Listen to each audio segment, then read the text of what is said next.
दोस्तों अगर हम लोग 1988 के बेस्ट मूवीज़ की बात करें, तो उसमें से तो डेफ़िनेटली फर्स्ट मूवी जो आती है वो अमिताभ बच्चन साहब की कमबैक फ़िल्म स शहंशाह थी। कमबैक फ़िल्म इसलिए बिकॉज़ 1984 के बाद वो थोड़ा-सा पॉलिटिक्स में बिज़ी हो गए थे, उसके बाद भी उनकी फ़िल्में आती रहीं, जैसे आखिरी रास्ता वग़ैरह भी आई थी, गिरफ्तार भी आई थी, बट ये उनकी kind of a comeback movie थी और जो बहुत ज़्यादा चली भी थी, kind of a super hero उन्होंने इसमें प्ले किया था और इसके गाने, इसकी कॉस्ट्यूम्स वग़ैरह की बहुत चर्चे होते थे उस समय। ख़ास करके इसके कॉस्ट्यूम की एंड द टाइटल सॉन्ग अंधेरी रातों में, बहुत ही अच्छा रोल उन्होंने प्ले किया है। एक साइड उन्होंने एक सिंपल से पुलिस ऑफिसर का रोल प्ले किया है, एक तरफ उन्होंने ये शहंशाह का रोल प्ले किया है।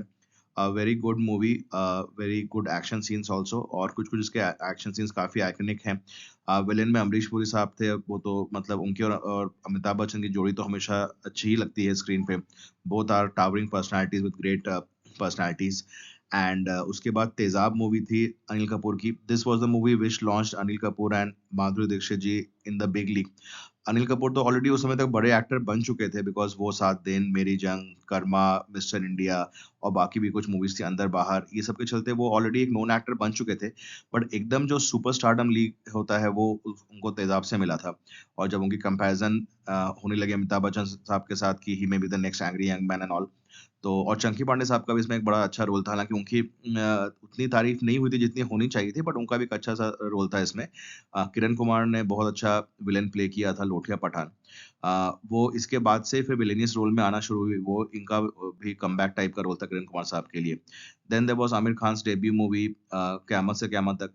एक तरह से जूही चावला जी की भी डेब्यू मूवी कही जाएगी ये बिकॉज़ उनकी मूवी सल्तनत आई तो थी इससे पहले बट यही मूवी के बाद उनको main recognition milli.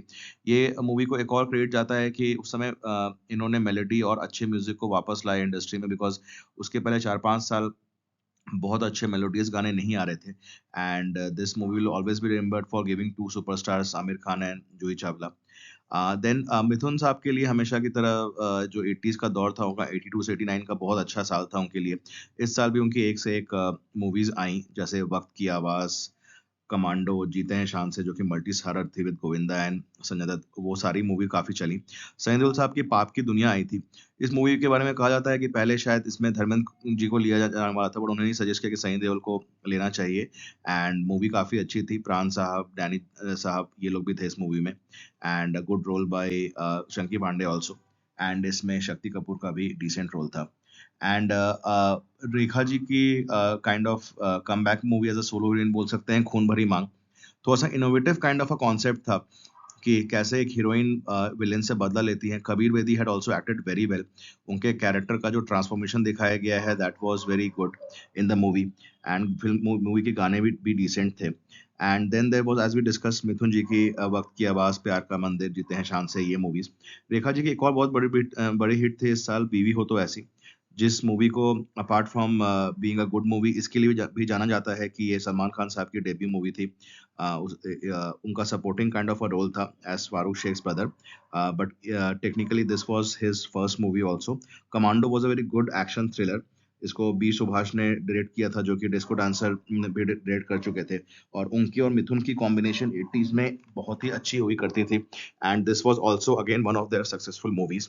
Then there was a very good comedy called Mala Maal जिसमें नसरुद्दीन शाह थे। थोड़ा इनोवेटिव कॉन्सेप्ट था कि कैसे नसरुद्दीन शाह को एक प्रॉपर्टी इनहेरिट करने के लिए उनके दादा की उनको 30 करोड़ रुपए खर्च करने रहते हैं 30 दिन में तो थोड़ा अलग टाइप का कॉन्सेप्ट था। गोविंदा जी की हत्या एक बहुत ही अच्छी थ्रिलर मूवी भी आई थी 1988 में। It's a very nice thriller. एक बच्चे और गोविंदा साहब की स्टोरी है। काफ़ी इमोशनल एक्टिंग भी उन्होंने इसमें अपने दिखाई थी and this was produced and directed by his brother Kirti Kumar and this was a good year for Govinda also.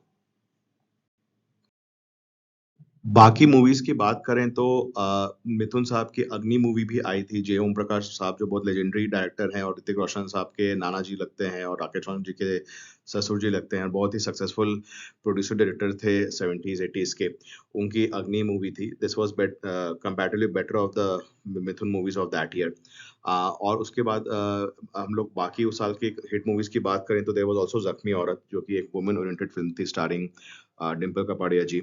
And there was a multi-starrer Sone Pe Suhaga, a conventional masala entertainer with a cast of Dharmendra, Jitendra, Anil Kapoor.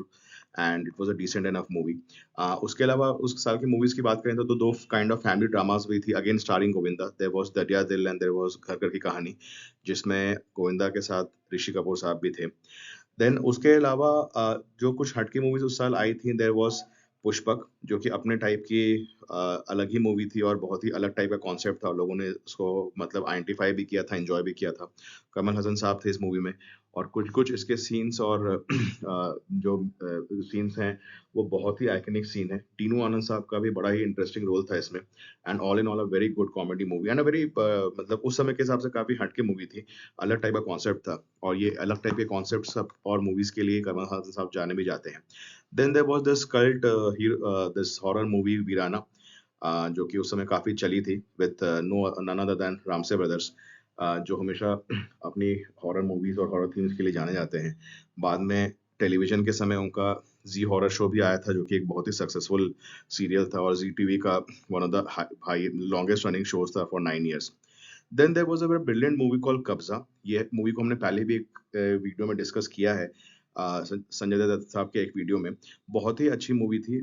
Brilliant acting by all the actors, Sanjay Dutt, Raj Babbar, Paresh Rawal साहब। Heroines का भी छोटा-सा ही role था but जितना भी role था उन्होंने बहुत अच्छा किया था। This was by the winning team of नाम, सलीम खान साहब की राइटिंग, महेश भट्ट का डायरेक्शन और Sanjay Dutt as a actor. ये मूवी बहुत ज़्यादा चली नहीं थी बट बहुत अच्छी मूवी थी, but it was a decent success.